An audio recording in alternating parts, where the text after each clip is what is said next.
Announcement just within the last hour, and it comes after a jury convicted Hill of violating the civil rights of inmates. Atlanta News First reporter Rebecca Schramm is live now at the federal courthouse in downtown Atlanta. Rebecca, how long will Hill actually spend in prison?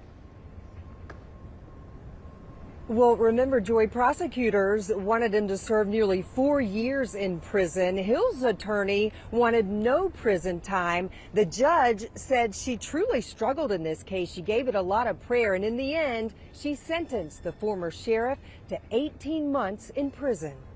Here he comes. Here he comes. Security guards used an umbrella and their hands to try to block photographers' view of the arrival of former Clayton County Sheriff Victor Hill for his sentencing hearing. Cameras are not allowed inside the federal courthouse, but we've covered Hill many times over the years, including his 2013 trial in state court, where a Clayton County jury acquitted him of racketeering and other charges. In this trial in federal court, a jury in October found Hill guilty of violating the civil rights of 6 detainees at the Clayton County Jail, which Hill dubbed the toughest paramilitary facility in the country.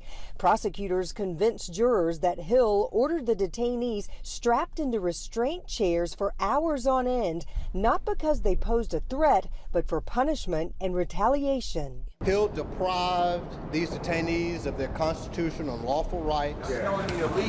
At today's sentencing, the judge told the former sheriff his arrogance was his downfall. She said, quote, "Your love of power somehow overcame your love of the law." She sentenced Hill to 18 months in federal prison, followed by 6 years of supervised release. As a condition of his release, she told him he can never work in law enforcement again, including as a consultant.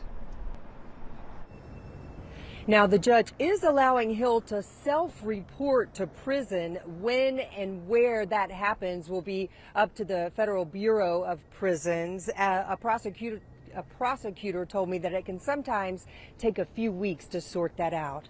Live in downtown Atlanta, Rebecca Schramm, Atlanta News First. Yeah, Rebecca, thank you.